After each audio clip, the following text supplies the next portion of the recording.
12.1 परिचय। पिछले 2 खंडों में विकास पर विभिन्न विचारों के बारे में बात की गई जो विकास पर केंद्रित है। उन्होंने उन सिद्धांतों पर भी चर्चा की जो उन विचारों पर प्रतिक्रिया देने या उनकी आलोचना करने के लिए बनाए गए थे। इन सिद्धांतों के अलावा आज की विकास वार्ता में अन्य महत्वपूर्ण मुद्दे भी हैं। इनमें योजना और विकास में समुदायों को शामिल करने का महत्व और यह सुनिश्चित करना कि विकास पर्यावरण के लिए टिकाऊ हो जैसी चीजें शामिल हैं। इस अनुभाग में हम इन मुद्दों पर अधिक बारीकी से गौर करेंगे। भारत जैसे विविधतापूर्ण देश में विकेंद्रीकृत योजना को स्वीकृति मिल गई है क्योंकि यह योजना के लिए स्थानीय आवश्यकताओं और संसाधनों पर विचार करती है। सूक्ष्म नियोजन, जो छोटे क्षेत्रों पर ध्यान केंद्रित करता है, विकेंद्रीकृत योजना में एक बड़ी भूमिका निभाता है। भारत में सूक्ष्म नियोजन राष्ट्रीय नियोजन लक्ष्यों को स्थानीय आवश्यकताओं से जोड़ने में मदद करता है। पाठ्यक्रम का यह भाग आपको सूक्ष्म नियोजन के विभिन्न पहलुओं से परिचित कराएगा। इसमें इसके लक्ष्यों, उद्देश्यों और इसके इतिहास सहित इसके बारे में सब कुछ शामिल होगा। यह भी बताएगा कि सूक्ष्म नियोजन की आवश्यकता क्यों है। अंत में यह सूक्ष्म नियोजन को सफलतापूर्वक कार्य करने के लिए आवश्यक दृष्टिकोण और रणनीति पर चर्चा करेगा। 12.2 सूक्ष्म नियोजन को समझना। विकास के लिए सूक्ष्म नियोजन वास्तव में महत्वपूर्ण है। सबसे पहले आइए यह स्पष्ट करें कि सूक्ष्म नियोजन का क्या अर्थ है, हमें इसकी आवश्यकता क्यों है और हम इसके साथ क्या हासिल करना चाहते हैं। विचार। सूक्ष्म नियोजन शब्द का प्रयोग कई अलग-अलग तरीकों से और विभिन्न स्थितियों में किया जाता है, लेकिन यह तब तक स्पष्ट नहीं है जब तक हम यह नहीं जानते कि हम किस स्तर की योजना के बारे में बात कर रहे हैं। आजकल लोग अक्सर सूक्ष्म नियोजन के स्थान पर क्षेत्र नियोजन का उपयोग करते हैं। मूल रूप से सूक्ष्म नियोजन का अर्थ विभिन्न स्तरों पर, जैसे छोटे क्षेत्रों में विकास की योजना बनाना है। माइक्रोप्लानिंग सभी प्रकार के संसाधनों, जैसे प्रकृति और लोगों, का यथासंभव सर्वोत्तम उपयोग करने की योजना बनाने के बारे में है। यह सुनिश्चित करने का प्रयास करता है कि विकास का लाभ सभी क्षेत्रों और उन क्षेत्रों के समूहों तक पहुँचे। इससे अमीर और गरीब के बीच के अंतर को कम करने और सभी के जीवन को बेहतर बनाने में मदद मिल सकती है। सीधे शब्दों में कहें तो माइक्रोप्लानिंग उन ग्रामीण क्षेत्रों में सामाजिक और आर्थिक रूप से चीजों को बेहतर बनाने के लिए गतिविधियों का आयोजन करने के बारे में है, जहां खेती महत्वपूर्ण है, उन शहरी क्षेत्रों की तुलना में जहां शहरों का प्रभुत्व है। भारत में स्थानीय आवश्यकताओं के साथ राष्ट्रीय प्राथमिकताओं को संतुलित करने के लिए सूक्ष्म नियोजन आया। यह महत्वपूर्ण हो गया क्योंकि राष्ट्रीय स्तर की योजनाएं हर स्थानीय क्षेत्र के लिए अच्छी तरह से काम नहीं कर सकती है। प्रत्येक स्थान अलग है, उसकी अपनी ताकत और जरूरतें हैं। इसलिए एक अच्छी योजना के लिए राष्ट्रीय लक्ष्यों, संसाधनों और धन पर विचार करते हुए इन स्थानीय मतभेदों को समझने की आवश्यकता है। आवश्यकता। भारत जैसे देशों की विकास योजनाओं में, जो अभी भी बढ़ रहे हैं, यह सुनिश्चित करना कि सभी के साथ उचित व्यवहार किया जाए और सभी क्षेत्रों का समान रूप से विकास हो, वास्तव में महत्वपूर्ण हो गया है। ऐसा करने के लिए संपूर्ण अर्थव्यवस्था की बड़ी तस्वीर को देखने के बजाय स्थानीय क्षेत्रों पर अधिक ध्यान केंद्रित करते हुए छोटे पैमाने पर योजना बनाने की दिशा में बदलाव किया गया है। यह परिवर्तन इस विचार पर आधारित है कि विभिन्न समुदायों द्वारा सामना की जा रही समस्याओं से निपटने के लिए स्थानीय स्तर पर योजना बनाना बेहतर है। भारत जैसे विविधतापूर्ण देश में यह सुझाव दिया गया है कि केवल राष्ट्रीय स्तर पर योजना बनाने के बजाय पूरे देश में सभी विभिन्न आवश्यकताओं को पूरा करने के लिए छोटे पैमाने पर योजना बनाई जानी चाहिए। ऐसा इसलिए है क्योंकि जहां लोग रहते हैं और काम करते हैं, वह वास्तविक है, और अगर हम उनके समुदायों के साथ इस पर विचार नहीं करते हैं, तो हम जहां वे रहते हैं, अर्थव्यवस्था और समाज के बीच बुनियादी संबंध को नजरअंदाज कर रहे हैं।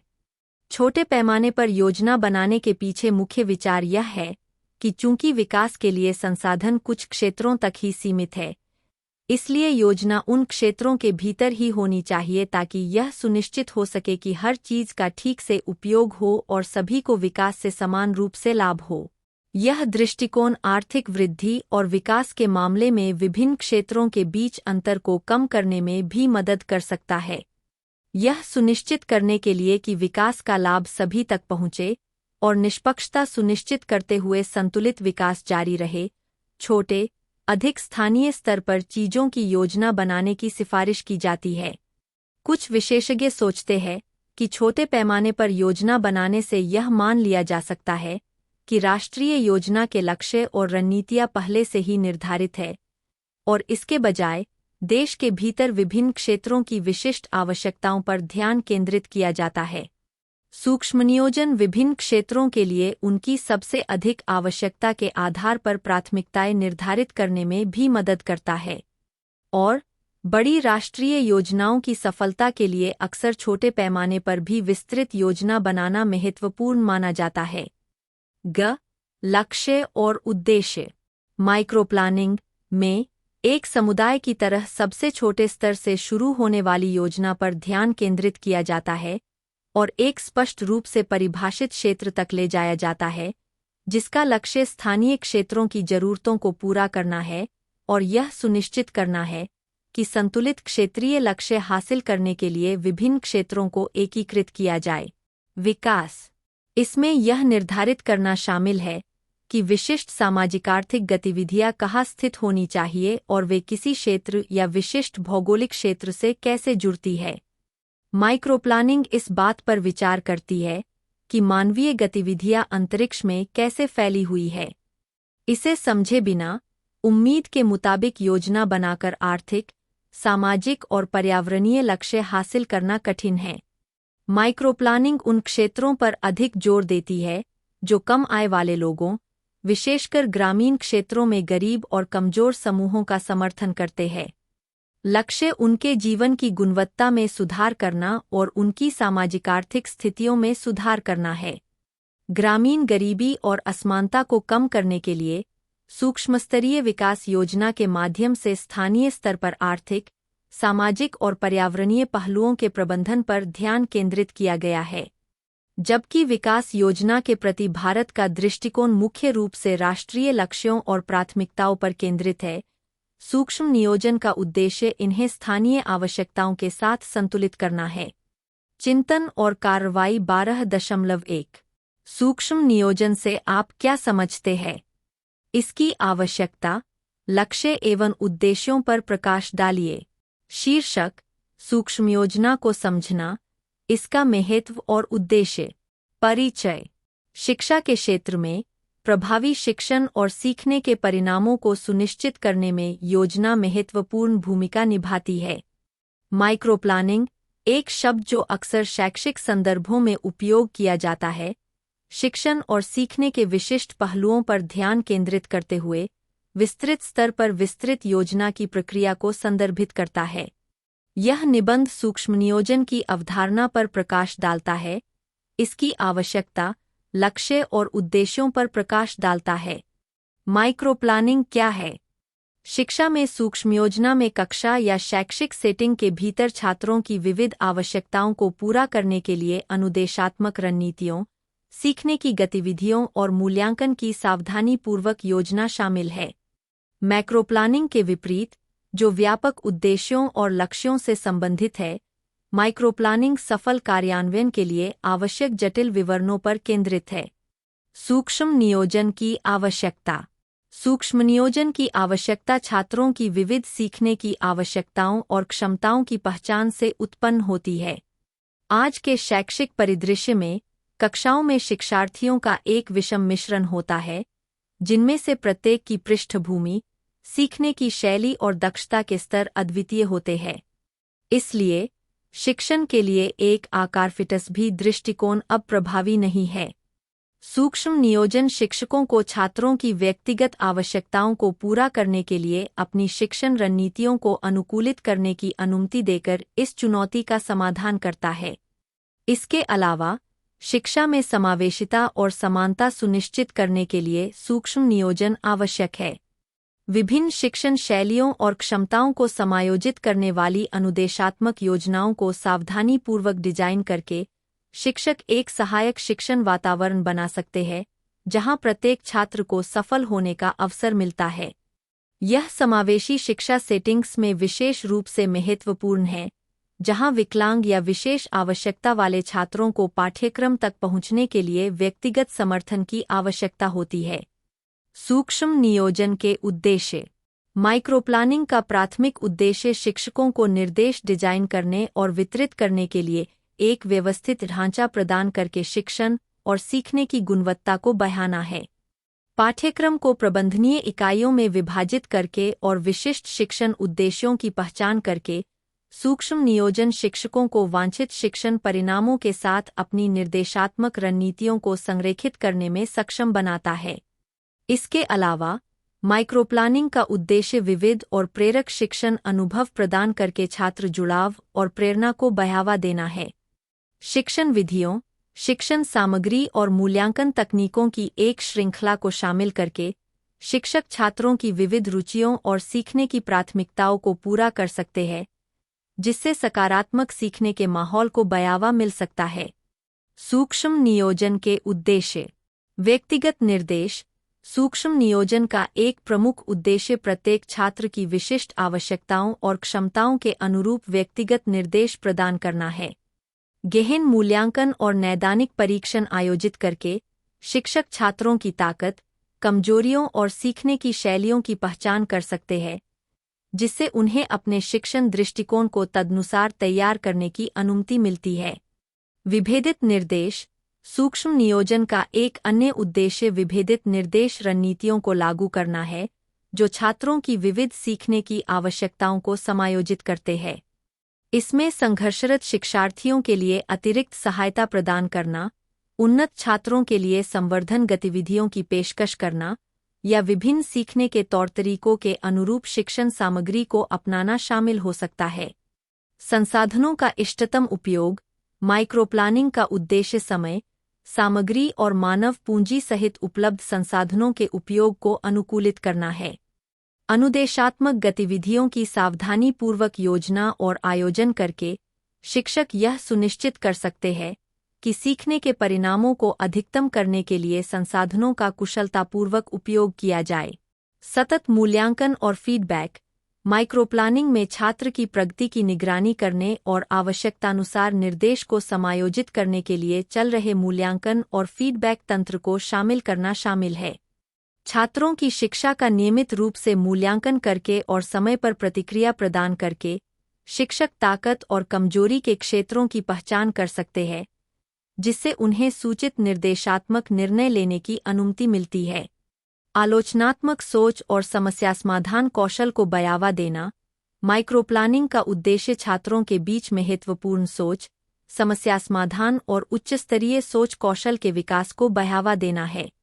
पूछताछ, विश्लेषण और प्रतिबिंब को प्रोत्साहित करने वाली गतिविधियों को डिजाइन करके शिक्षक बौद्धिक जिज्ञासा और स्वतंत्र सीखने की संस्कृति विकसित कर सकते हैं। सामाजिक और भावनात्मक कौशल का विकास। माइक्रोप्लानिंग संचार, सहयोग, सहानुभूति और लचीलेपन जैसे सामाजिक और भावनात्मक कौशल को बढ़ावा देने के महत्व पर भी जोर देती है।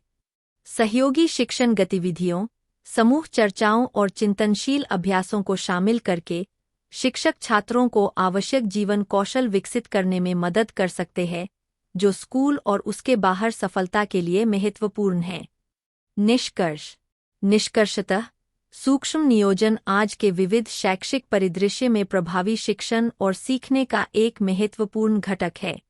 सूक्ष्म स्तर पर विस्तृत योजना पर ध्यान केंद्रित करके शिक्षक छात्रों की व्यक्तिगत जरूरतों को पूरा करने, जुड़ाव और प्रेरणा को बढ़ावा देने और सीखने के परिणामों को अनुकूलित करने के लिए अपने निर्देश को तैयार कर सकते हैं।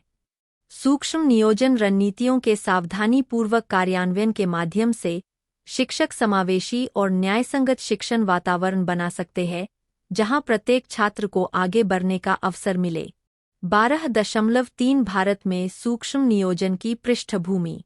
जब से भारत ने योजना बनाना शुरू किया है, मुख्य लक्ष्य देश के संसाधनों का अच्छी तरह से उपयोग करके उत्पादन को बढ़ावा देना और सभी के लिए नौकरी के अवसर पैदा करना है।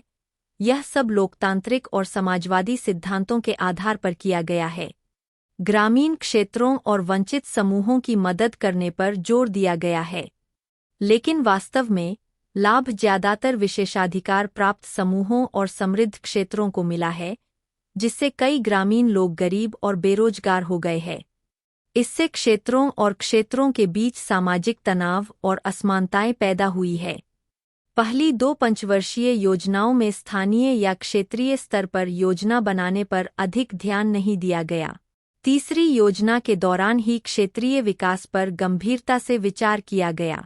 हालांकि, क्योंकि विभिन्न स्थानिक स्तरों पर योजना कैसे बनाई जाए, इस पर कोई स्पष्ट राष्ट्रीय नीति नहीं थी, स्थानीय विकास की दिशा में वास्तविक प्रयास सीमित थे। चौथी पंचवर्षीय योजना 1969 से 74 ने माना कि कुछ क्षेत्र प्रगति कर रहे थे जबकि अन्य पीछे रह गए थे, और कुछ समूह समृद्ध हो रहे थे जबकि अधिकांश आबादी आर्थिक रूप से ज्यादा लाभान्वित नहीं हो रही थी। इन असमानताओं को दूर करने के लिए चौथी योजना में जिला स्तर पर योजना के महत्व पर जोर दिया गया। इसने प्रभावी स्थानीय नियोजन रणनीतियों को विकसित करने के लिए विकास केंद्रों पर अध्ययन की आवश्यकता पर भी प्रकाश डाला। चौथी योजना भारतीय योजना में एक महत्वपूर्ण मोड़ थी क्योंकि इसमें विस्तृत योजना के माध्यम से क्षेत्रीय स्तर पर विकास को मजबूत करने पर ध्यान केंद्रित किया गया था। इसने भारतीय नियोजन इतिहास में पहली बार जिला और निचले स्तर पर सूक्ष्म नियोजन के महत्व पर प्रकाश डाला। इस योजना ने क्षेत्र विकास की अवधारणा पेश की, जिसमें विभिन्न क्षेत्रों के संसाधनों और सीमाओं पर विचार करना शामिल था। योजनाकारों और नीति निर्माताओं ने महसूस किया कि राष्ट्रीय या राज्य स्तरीय योजनाएं संसाधनों और जरूरतों में स्थानीय विविधताओं को प्रभावी ढंग से संबोधित नहीं कर सकती है। इसलिए उनका मानना था कि जिला और ब्लॉक स्तर पर योजना बनाना अधिक व्यावहारिक होगा। प्रारंभ में इस सूक्ष्मस्तरीय योजना के लिए जिलों को योजना इकाइयों के रूप में चुना गया था। लक्ष्य अविकसित क्षेत्रों में विकास को गति देना और सामाजिक आर्थिक प्रगति के संदर्भ में विभिन्न क्षेत्रों के बीच असमानताओं को कम करना था। एकीकृत क्षेत्र विकास का विचार चौथी और पांचवीं योजना के दौरान उभरा। इस दृष्टिकोण का उद्देश्य विशिष्ट क्षेत्रों को उनके आर्थिक आधार और जनसंख्या क्षमता पर विचार करके स्थायी रूप से विकसित करना है।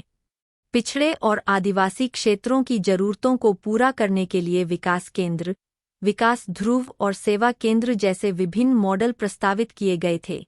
एकीकृत क्षेत्र विकास का मतलब संतुलित विकास के लिए पूरे क्षेत्र में रणनीतिक रूप से सामाजिक और आर्थिक गतिविधियों को स्थापित करना है। इस अवधारणा ने आर्थिक और सामाजिक गतिविधियों को एक क्षेत्र के भीतर उपयुक्त स्थानों पर स्थित करके विकेंद्रीकृत करने का एक नया तरीका प्रदान किया।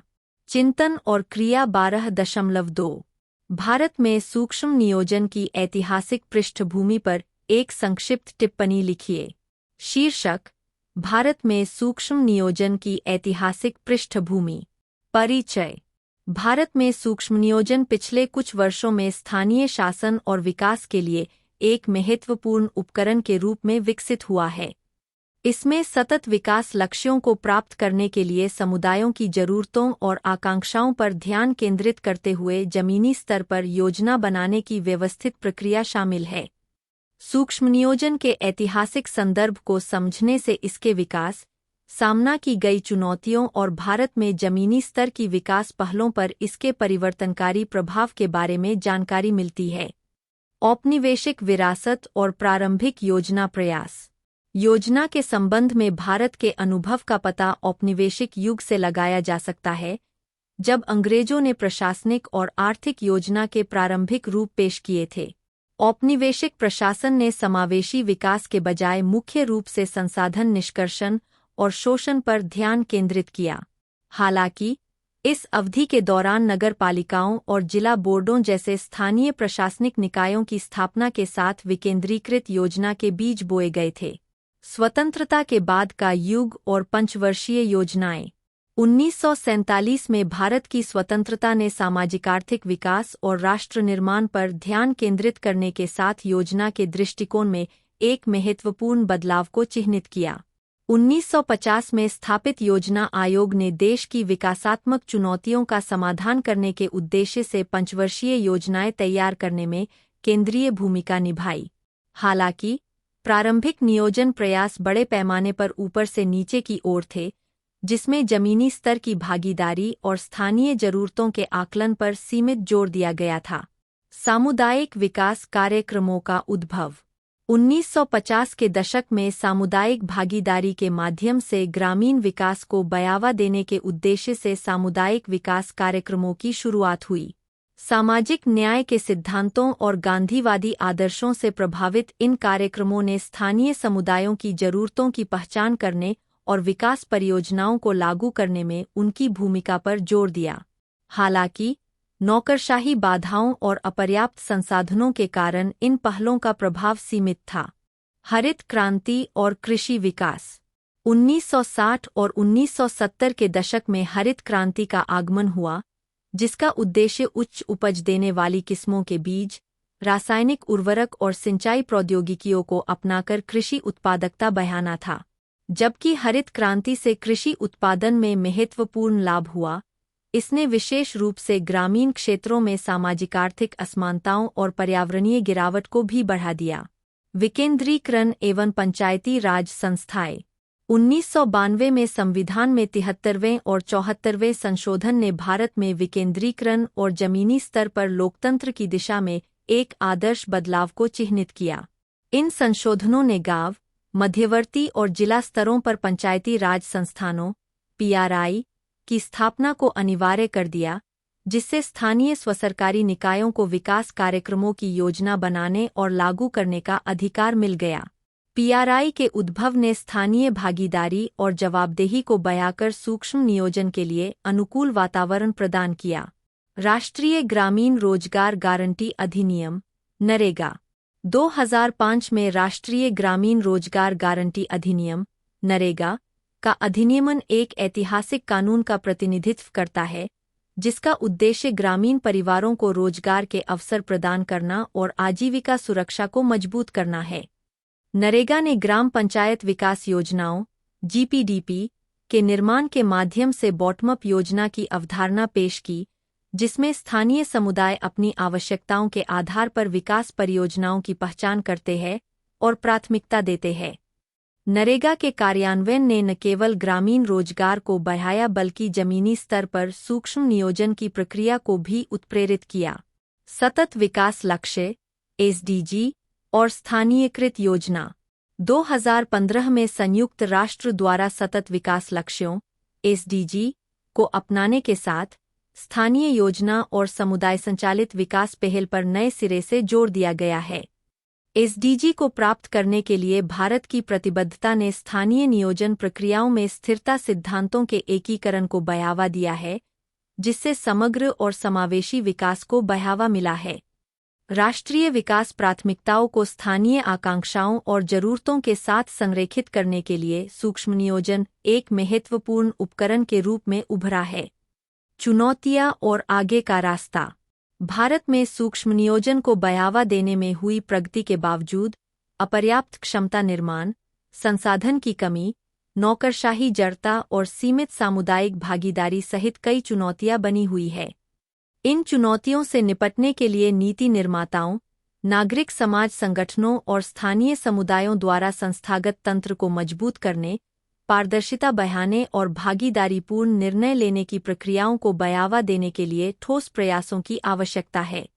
सूक्ष्म नियोजन पहल के माध्यम से समावेशी और समान विकास सुनिश्चित करने के लिए महिलाओं, दलितों और स्वदेशी समुदायों सहित हाशिए पर रहने वाले समूहों को सशक्त बनाना आवश्यक है। निष्कर्ष। भारत में सूक्ष्म नियोजन का ऐतिहासिक विकास योजना के विकेंद्रीकृत और सहभागी दृष्टिकोण की ओर एक क्रमिक बदलाव को दर्शाता है। अपनी औपनिवेशिक विरासत से लेकर सतत विकास लक्ष्यों के वर्तमान युग तक, सूक्ष्म नियोजन जमीनी स्तर पर लोकतंत्र, सामाजिक न्याय और समावेशी विकास को बढ़ावा देने के लिए एक शक्तिशाली उपकरण के रूप में विकसित हुआ है। पिछले अनुभवों के आधार पर और मौजूदा चुनौतियों का समाधान करके भारत अपने विकास उद्देश्यों को प्राप्त करने और स्थानीय समुदायों को उनकी नीति को आकार देने में सशक्त बनाने के लिए सूक्ष्म योजना का लाभ उठा सकता है। दृष्टिकोण और रणनीतियाँ। सूक्ष्म स्तरीय योजना ग्रामीण क्षेत्रों में व्यापक विकास के लिए उपयोग की जाने वाली एक विधि है।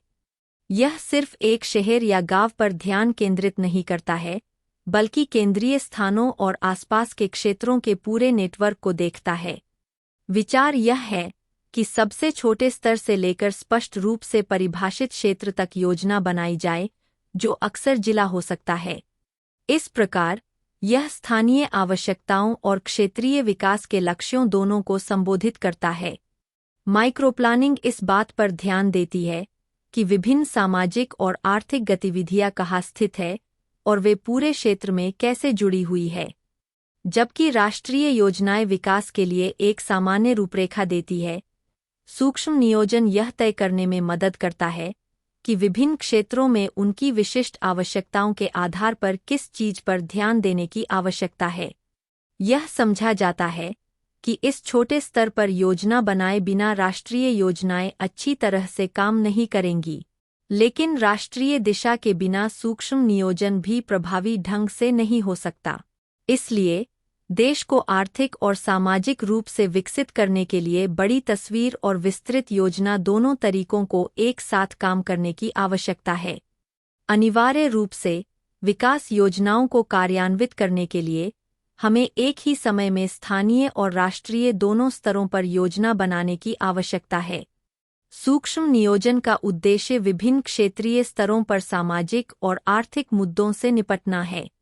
इसमें एक विशिष्ट क्षेत्र के भीतर योजना बनाना शामिल है, ताकि सभी संसाधनों का अच्छी तरह से उपयोग किया जा सके और विकास से सभी को लाभ हो।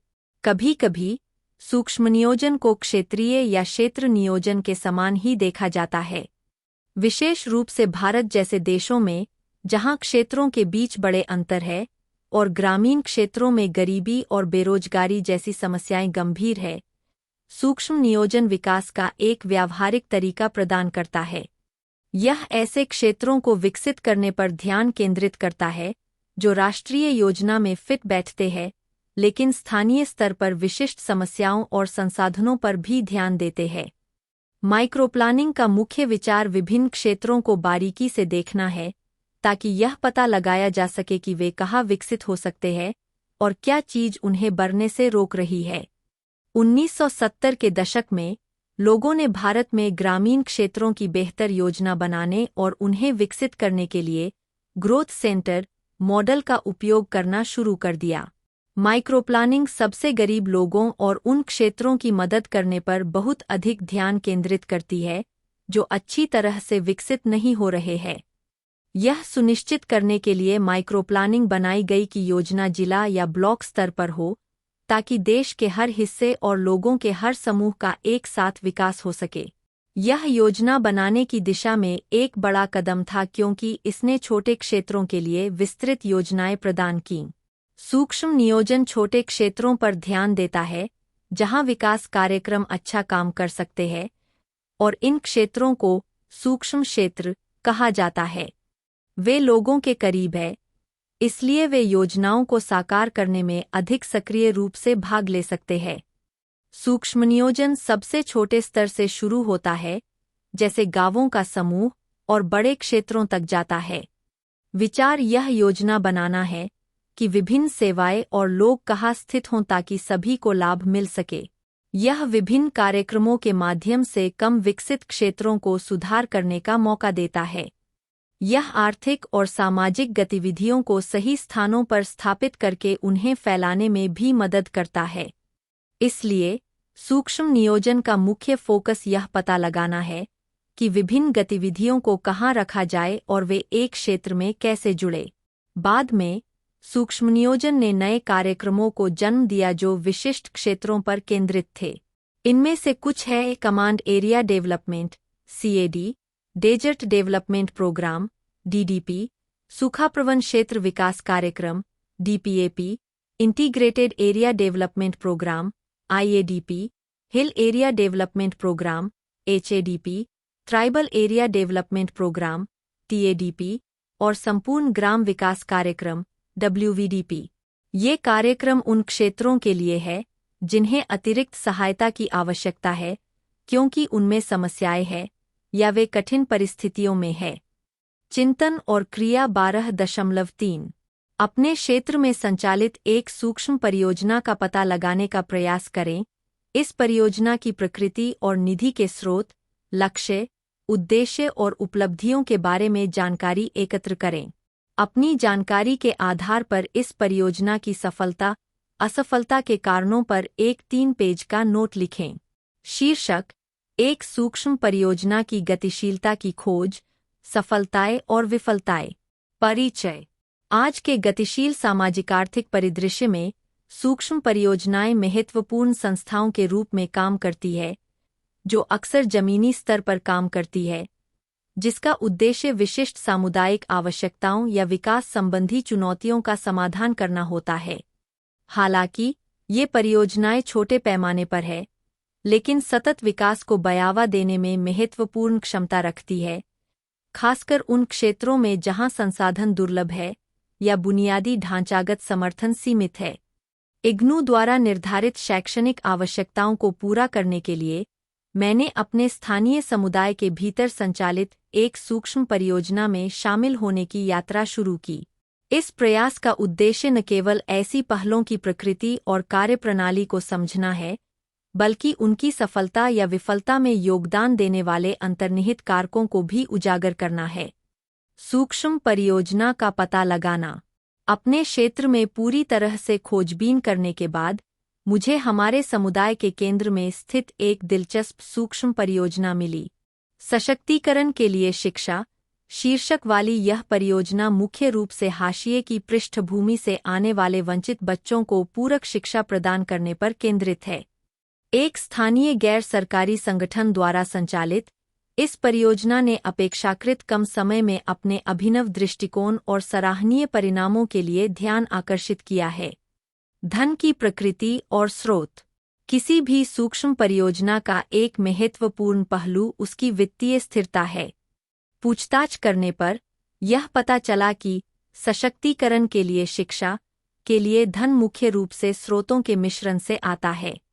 शुरुआत में एक परोपकारी व्यक्ति से शुरुआती फंडिंग के साथ शुरू हुई इस परियोजना ने धीरे धीरे अपनी फंडिंग धाराओं में विविधता ला दी। इन धाराओं में स्थानीय व्यवसायों से दान, सामाजिक जिम्मेदारी में निहित कॉरपोरेट संस्थाओं से प्रायोजन और शैक्षिक पहल के लिए निर्धारित सामयिक सरकारी अनुदान शामिल है। लक्ष्य और उद्देश्य।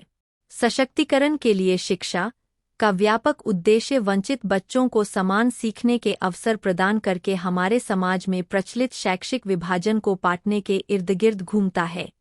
यह परियोजना कई परस्पर जुड़े उद्देश्यों को पूरा करती है, जिनमें शामिल है लक्षित लाभार्थियों के बीच साक्षरता और संख्यात्मक कौशल को बढ़ाना, पाठ्येतर गतिविधियों को एकीकृत करके समग्र विकास को बढ़ावा देना, शिक्षा के माध्यम से बच्चों में सशक्तिकरण और आत्मप्रभावकारिता की भावना पैदा करना, शैक्षिक प्रयासों में सामुदायिक भागीदारी और भागीदारी को सुविधाजनक बनाना, शैक्षिक पहुंच और समावेशिता को बढ़ावा देने के उद्देश्य से नीतिगत सुधारों की वकालत करना।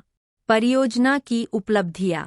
अपनी मामूली शुरुआत के बावजूद सशक्तिकरण के लिए शिक्षा ने सराहनीय मील के पत्थर हासिल किए हैं, जो समुदाय के भीतर सकारात्मक बदलाव को प्रेरित करने में इसकी प्रभावकारिता को रेखांकित करता है। कुछ उल्लेखनीय उपलब्धियों में शामिल है बेहतर शैक्षणिक प्रदर्शन। व्यक्तिगत शिक्षण और उपचारात्मक सत्रों के माध्यम से परियोजना में नामांकित बच्चों के शैक्षणिक प्रदर्शन में महत्वपूर्ण सुधार देखा गया है। कई लाभार्थियों ने गणित और भाषा जैसे मुख्य विषयों में उल्लेखनीय प्रगति दिखाई है। उन्नत सामाजिक भावनात्मक कौशल। शैक्षणिक गतिविधियों से परे, परियोजना समग्र विकास के लिए आवश्यक सामाजिक भावनात्मक कौशल की खेती पर जोर देती है। बच्चे अपने आत्मविश्वास, लचीलेपन और पारस्परिक कौशल को बढ़ाने के लिए डिजाइन की गई कार्यशालाओं और गतिविधियों में भाग लेते हैं। सामुदायिक जुड़ाव।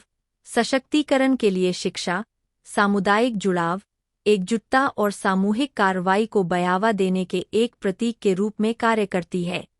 माता-पिता, अभिभावक, शिक्षक बैठकों और सहयोगात्मक पहलों में सक्रिय रूप से भाग लेते हैं, जिससे परियोजना का प्रभाव मजबूत होता है।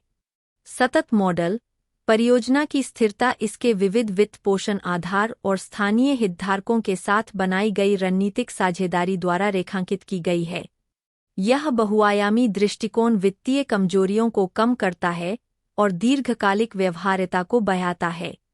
सफलता के कारण सशक्तिकरण के लिए शिक्षा की सफलता का श्रेय कारकों के संगम को दिया जा सकता है, जिनमें से प्रत्येक इसके प्रक्षेप पथ में महत्वपूर्ण भूमिका निभाता है। समुदाय केंद्रित दृष्टिकोण परियोजना की प्रभावकारिता सामुदायिक आवश्यकताओं और आकांक्षाओं की इसकी गहन समझ से उत्पन्न होती है। नीचे से ऊपर का दृष्टिकोण अपनाकर यह हस्तक्षेपों को स्थानीय वास्तविकताओं के अनुरूप बनाता है, जिससे प्रासंगिकता और स्वीकार्यता बढ़ती है। समग्र हस्तक्षेप पारंपरिक शैक्षिक पहलों के विपरीत सशक्तिकरण के लिए शिक्षा एक समग्र दृष्टिकोण अपनाती है, जो मात्र शैक्षणिक निर्देश से परे है। सामाजिक आर्थिक बाधाओं को दूर करके और समग्र विकास को बढ़ावा देकर यह गरीबी के चक्र को तोड़ने में सक्षम लचीले और सशक्त व्यक्तियों को तैयार करता है। हितधारक सहयोग परियोजना की सफलता माता-पिता, स्थानीय अधिकारियों और शैक्षिक विशेषज्ञों सहित विभिन्न हितधारकों के साथ बनाई गई मजबूत साझेदारी पर निर्भर करती है। यह सहयोगी लोकाचार सहक्रियात्मक प्रयासों को बढ़ावा देता है और साझा लक्ष्यों की दिशा में निरंतर गति सुनिश्चित करता है। नवोन्मेषी शिक्षाशास्त्र नवोन्वेषी शैक्षणिक प्रथाओं को अपनाते हुए परियोजना सहभागिता और प्रभावकारिता को बढ़ाने के लिए प्रौद्योगिकी और अनुभवात्मक शिक्षा का उपयोग करती है। इंटरएक्टिव लर्निंग मॉड्यूल वास्तविक दुनिया के अनुप्रयोगों के साथ मिलकर जिज्ञासा को उत्तेजित करते हैं और लाभार्थियों के बीच ज्ञान की प्यास को बढ़ावा देते हैं। अनुकूली प्रबंधन लचीलापन और अनुकूलनशीलता परियोजना के परिचालन ढांचे के मूल में है। निरंतर निगरानी और मूल्यांकन समय पर पाठ्यक्रम सुधार को सक्षम बनाता है, जिससे उभरती जरूरतों और प्रासंगिक गतिशीलता के साथ संरेखन सुनिश्चित होता है। असफलता के कारण जबकि सशक्तिकरण के लिए शिक्षा ने महत्वपूर्ण प्रगति हासिल की है, इसकी यात्रा चुनौतियों से रहित नहीं रही है। कई कारकों में इसकी प्रभावकारिता में बाधा डालने और दीर्घकालिक स्थिरता को खतरे में डालने की क्षमता है। संसाधन की कमी सीमित वित्तीय संसाधन एक बारहमासी चुनौती पैदा करते हैं, जो परियोजना की मापनीयता और पहुंच को बाधित करते हैं। छिटपुट दान पर निर्भरता वित्तीय अनिश्चितताओं को बढ़ाती है, जिससे रणनीतिक योजना और कार्यक्रम विस्तार में बाधा आती है। बुनियादी ढांचे की कमी अपर्याप्त कक्षा सुविधाओं और तकनीकी संसाधनों सहित अपर्याप्त बुनियादी ढांचागत समर्थन परियोजना की परिचालन दक्षता को कमजोर करता है। अनुकूल सीखने के माहौल की कमी इष्टतम सीखने के परिणामों में बाधा डालती है और कार्यक्रम वितरण में बाधा डालती है। सामाजिक सांस्कृतिक बाधाएं गहरी जड़ें जमा चुके सामाजिक सांस्कृतिक मानदंड और पूर्वाग्रह, विशेष रूप से हाशिए पर रहने वाले समुदायों के बीच शैक्षिक पहुंच और अवधारण में भयानक बाधाएं पैदा करते हैं। जमी हुई मानसिकता पर काबू पाने के लिए निरंतर वकालत और सामुदायिक गतिशीलता प्रयासों की आवश्यकता होती है। स्टाफिंग चुनौतियां विकास क्षेत्र में प्रचलित अंतर्निहित क्षरण दर को देखते हुए योग्य शिक्षकों की भर्ती और उन्हें बनाए रखना एक बारहमासी चुनौती है। उच्च टर्नओवर दरें निरंतरता को बाधित करती है और कार्यक्रम की गुणवत्ता से समझौता करती है, जिससे क्षमता निर्माण और कर्मचारी प्रतिधारण रणनीतियों में निवेश की आवश्यकता होती है। नीतिगत अस्पष्टता शैक्षिक नीतियों और नियामक ढांचे में अस्पष्टताएं अनिश्चितताएं लाती है, जिससे प्रभावी कार्यक्रम कार्यान्वयन में बाधा आती है। नौकरशाही बाधाओं को दूर करने और निर्बाध संचालन की सुविधा के लिए स्पष्ट दिशानिर्देश और सुव्यवस्थित प्रक्रियाएं आवश्यक है। निष्कर्ष में सशक्तिकरण के लिए शिक्षा की खोज जमीनी स्तर पर संचालित सूक्ष्म परियोजनाओं को रेखांकित करने वाली जटिल गतिशीलता पर प्रकाश डालती है। हालांकि सफलताएं प्रचुर है, चुनौतियां बनी रहती है, जो उनके प्रक्षेप पथ को प्रभावित करने वाले कारकों की जटिल परस्पर क्रिया को रेखांकित करती है। सफलता और विफलता दोनों के कारणों को स्पष्ट करके यह प्रयास भविष्य के हस्तक्षेपों को सूचित करने और समावेशी और न्यायसंगत विकास की दिशा में निरंतर प्रगति को उत्प्रेरित करने का प्रयास करता है। सूक्ष्म नियोजन के साथ प्राथमिक शिक्षा को आगे बढ़ाना। सूक्ष्म नियोजन एक रणनीति है जिसका उपयोग विभिन्न क्षेत्रों में समुदायों की सहायता के लिए किया जाता है। यह खंड इस बात पर केंद्रित है कि भारत में प्राथमिक शिक्षा को बेहतर बनाने के लिए इसका उपयोग कैसे किया जाता है। भारत में केंद्र और राज्य दोनों सरकारें शिक्षा कानून बना सकती है क्योंकि यह समवर्ती सूची में है। स्वतंत्रता प्राप्त करने के बाद से उन्होंने सार्वभौमिक प्राथमिक शिक्षा यूईई प्राप्त करने के लिए औपचारिक और गैरौपचारिक प्राथमिक शिक्षा का विस्तार करने के लिए काम किया है। इस लक्ष्य तक पहुंचने के लिए विभिन्न स्तरों राज्य, जिला और यहां तक कि गांव पर विभिन्न रणनीतियां बनाई गई है। अब चुनौती इन शिक्षा सुधारों को जारी रखने और गहरा करने की है। प्राथमिक शिक्षा को और अधिक विस्तारित और बेहतर बनाने के लिए स्थानीय योजना और प्रबंधन को प्रोत्साहित करना महत्वपूर्ण है। 1986 में राष्ट्रीय शिक्षा नीति, 1992 में अपनी कार्य योजना के साथ प्रारंभिक शिक्षा के प्रबंधन के लिए ग्राम शिक्षा समितियां वीईसी बनाने का सुझाव दिया गया। इसने सूक्ष्म नियोजन पर जोर दिया, जिसका अर्थ है प्रत्येक परिवार और बच्चे के लिए योजनाएं बनाना ताकि यह सुनिश्चित किया जा सके कि प्रत्येक बच्चा नियमित रूप से स्कूल जाए, उपयुक्त स्थान पर अपनी शिक्षा जारी रखे और कम से कम 8 साल की स्कूली शिक्षा पूरी करे। 73वें और 74वें संवैधानिक संशोधन का उद्देश्य गतिविधियों का विकेंद्रीकरण करना और पंचायती राज जैसी स्थानीय स्वसरकारी संस्थाओं को शामिल करना है। महिलाओं, अनुसूचित जाति, जनजाति, अल्पसंख्यकों, अभिभावकों और शैक्षिक कार्यकर्ताओं द्वारा उपयोग की जाने वाली ये संस्थाएं यूई कार्यक्रम को जमीनी स्तर पर लागू करने में मदद करती है। पंचायती राज संस्थाएं माइक्रोप्लानिंग और स्कूल मैपिंग के आधार पर मौजूदा प्राथमिक और उच्च विद्यालयों को कहाँ रखा जाए या स्थानांतरित किया जाए, यह तय करने जैसे कार्य भी संभालती है। यह उन्हें ग्रामीण स्तर पर स्कूलों के प्रबंधन के लिए प्रभावी उपकरण बनाता है। 8वीं योजना अवधि के बाद से जिला प्राथमिक शिक्षा कार्यक्रम ने योजना के काम करने के तरीके को बदल दिया है। इसे राज्य स्तर से जिला स्तर पर ले जाया गया है। लोक जुम्बिश ने ब्लॉक स्तर पर एक समिति को निर्णय लेने का अधिकार देकर इसे आगे बढ़ाया है। ग्राम स्तर पर एक ग्राम शिक्षा समिति मुख्य रूप से समुदाय को शामिल करने, योजना बनाने की स्कूल कहाँ होना चाहिए, विस्तृत योजनाएं बनाने, स्कूल भवनों को ठीक करने और बनाने और पाठ्यक्रम को बेहतर बनाने के लिए जिम्मेदार है। आइए इन समुदायाधारित कार्यक्रमों पर एक नज़र डालें। आय, सामुदायिक गतिशीलता और भागीदारी। बुनियादी स्तर पर नए शैक्षिक विचार मजबूत सामुदायिक समर्थन और भागीदारी पर निर्भर करते हैं। जब वे इस बारे में बात करते हैं कि परियोजना में विभिन्न स्तरों पर शिक्षा कैसे चल रही है, तो वे एक संकेत के रूप में कितने लोग इसमें शामिल हैं और इससे सहमत हैं को देखते हैं। ग्रामीण समुदाय को आगे बढ़ाना और यह सुनिश्चित करना कि हर बच्चे को अच्छी शिक्षा मिले, लोक जुम्बिश, एलजे और शिक्षाकर्मी परियोजना, एसकेपी, दोनों की मुख्य रणनीति है। वे प्राथमिक शिक्षा को सार्वभौमिक बनाना चाहते हैं और यह सुनिश्चित करना चाहते हैं कि यह अच्छी गुणवत्ता वाली हो। 2. शिक्षाकर्मी परियोजना, एसकेपी। 2000 गांवों में एसकेपी ने समुदाय को प्राथमिक शिक्षा और ग्रामीण स्तर पर सहायता योजना में शामिल करने के लिए वीईसी की स्थापना की। वीईसी का काम स्कूल के सामान की मरम्मत और निर्माण के लिए संसाधन इकट्ठा करना, स्थानीय समुदाय और शिक्षाकर्मी कहे जाने वाले शैक्षिक कार्यकर्ताओं के इनपुट के साथ स्कूल के शेड्यूल और घंटों पर निर्णय लेना है। SKP Swedish international development cooperation agency की मदद से 1987 से चल रहा है।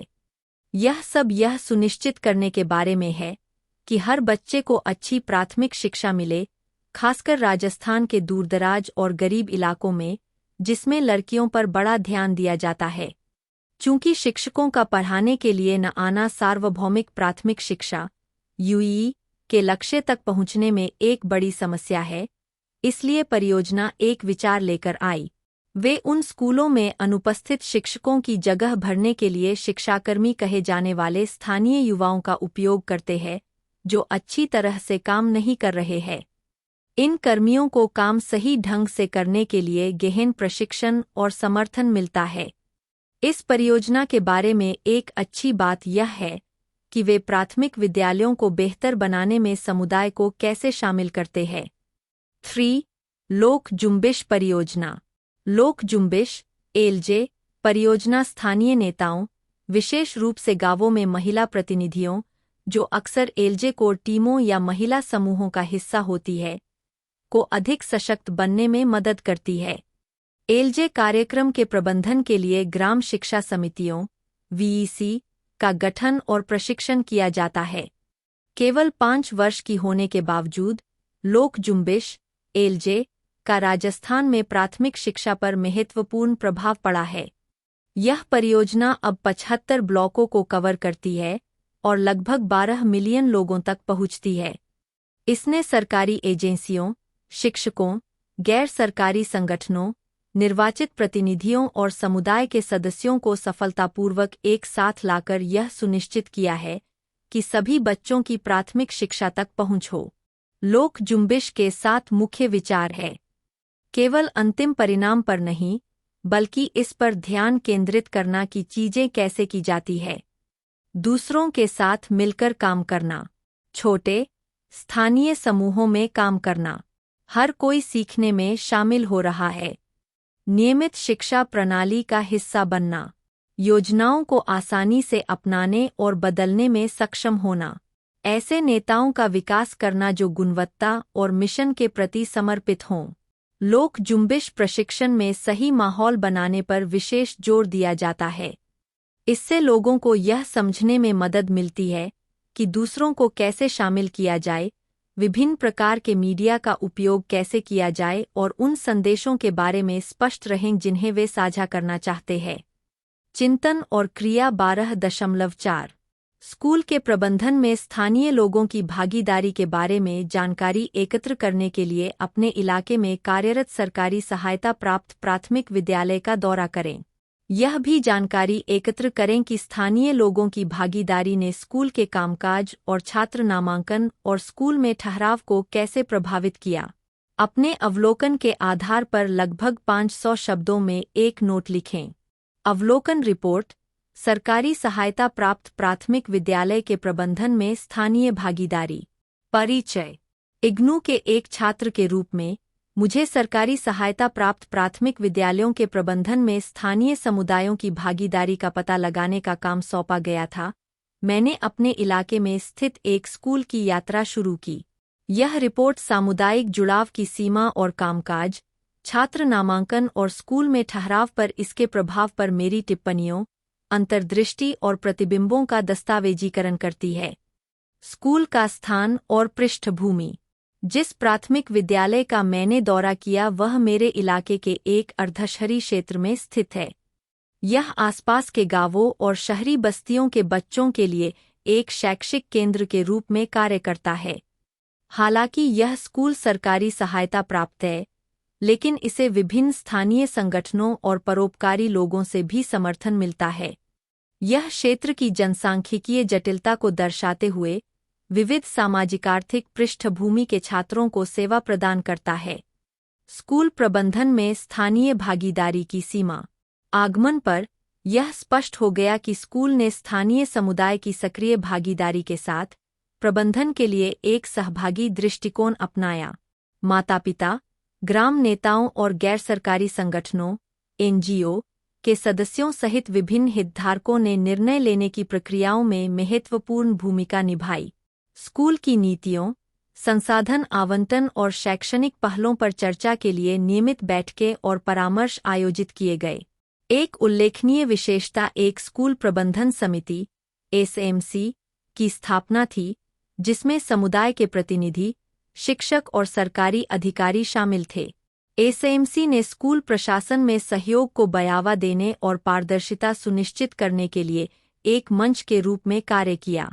नियमित बातचीत और विचारमंथन सत्रों के माध्यम से समिति के सदस्यों ने स्कूल के समग्र कामकाज को बढ़ाने के लिए बहुमूल्य अंतर्दृष्टि और सुझाव दिए। स्कूल के कामकाज पर प्रभाव। स्थानीय समुदाय की भागीदारी का स्कूल के कामकाज पर गहरा प्रभाव पड़ा। सबसे पहले, इसने प्रशासनिक प्रक्रियाओं में जवाबदेही और दक्षता को बढ़ावा दिया। समुदाय के सदस्यों द्वारा धन और संसाधनों के उपयोग की सक्रिय निगरानी के साथ राजकोषीय अनुशासन और इष्टतम संसाधन आवंटन पर अधिक जोर दिया गया। इससे विभिन्न स्कूल गतिविधियों और पहलों के सुचारू संचालन में मदद मिली। इसके अलावा, सामुदायिक भागीदारी ने हितधारकों के बीच स्वामित्व और गर्व की भावना को बढ़ावा दिया।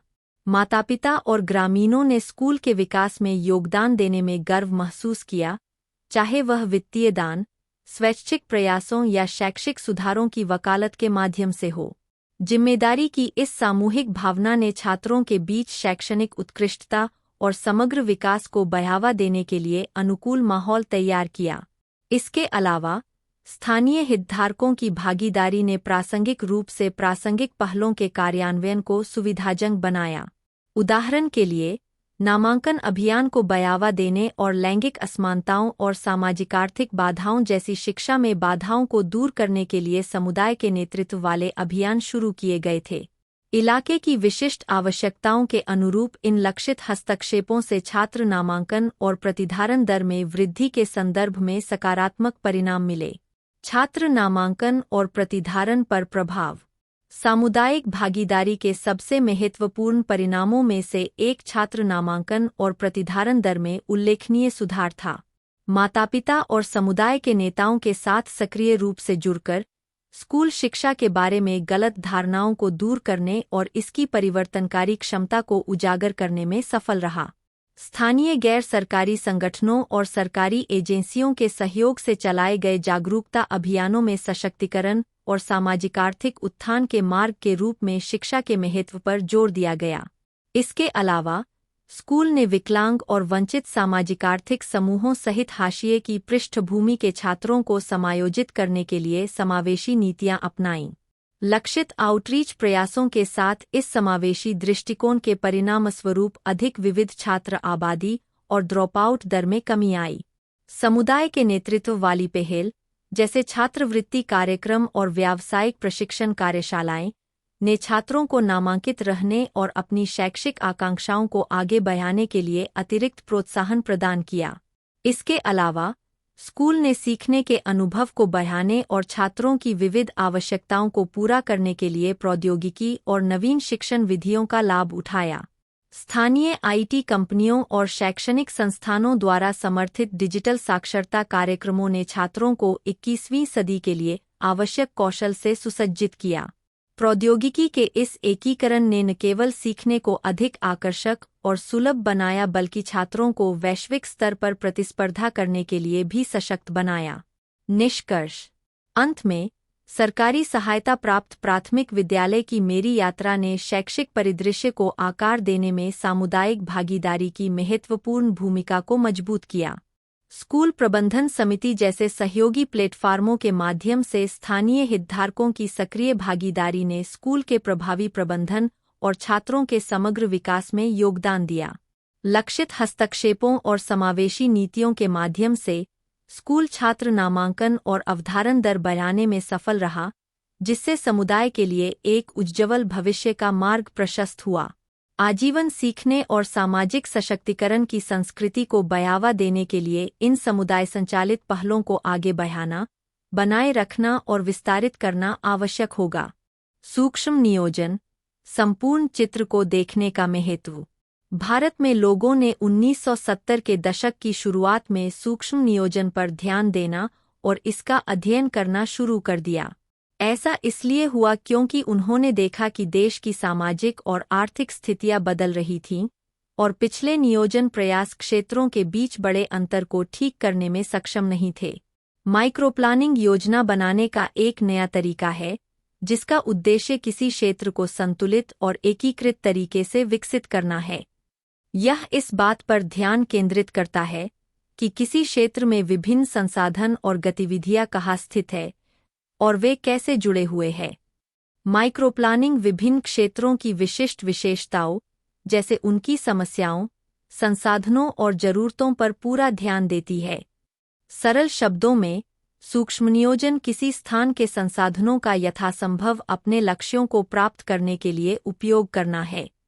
तीसरी योजना से पहले, भारत ने चीजों को वास्तव में साकार करने के लिए विस्तृत योजनाएं बनाए बिना केवल बड़ी चित्र वाली योजनाएं बनाई थीं। लेकिन चौथी योजना में सूक्ष्म नियोजन के महत्व को देखा गया, विशेष रूप से कम विकसित क्षेत्रों को उनके प्राकृतिक और मानव संसाधनों का बुद्धिमानी से उपयोग करके मदद करने के लिए। इसमें कहा गया है कि प्रत्येक क्षेत्र में सड़कों और अन्य महत्वपूर्ण सुविधाओं जैसी चीजों में सुधार के कार्यक्रमों के साथ जिला और स्थानीय स्तर पर सूक्ष्म नियोजन को मजबूत किया जाना चाहिए। सूक्ष्म नियोजन का समर्थन करने वाले लोगों का मानना था कि राष्ट्रीय और राज्य स्तरीय योजना क्षेत्रों के बीच सभी अंतरों पर विचार नहीं कर सकती है, इसलिए जिला और ब्लॉक स्तर पर योजना बनाना अधिक उचित है। कोई भी सूक्ष्म या क्षेत्रीय योजना बनाते समय यह सुनिश्चित करने के लिए कि यह अच्छी तरह से काम करे, 4 मुख्य बातें हैं। यह पता लगाना कि क्षेत्र को वास्तव में क्या चाहिए, क्षेत्र के संसाधनों की सीमाओं और अवसरों को समझना, विकास के लिए सही रणनीति चुनना और बनाना। सुनिश्चित करें कि योजना के विभिन्न स्तरों पर सब कुछ ठीक से समन्वित है। छोटे क्षेत्रों के विकास के लिए एक संपूर्ण योजना बनाने के लिए आर्थिक और सामाजिक लक्ष्यों को समन्वित तरीके से जोड़ना महत्वपूर्ण है। यह भारत जैसे विविधतापूर्ण देश में विशेष रूप से महत्वपूर्ण है, जहां विभिन्न क्षेत्रों और लोगों के विकास के स्तर अलग-अलग हैं। एक आकारस भी के लिए फिट दृष्टिकोण के बजाय योजनाओं को स्थानीय संसाधनों और जरूरतों पर ध्यान केंद्रित करना चाहिए।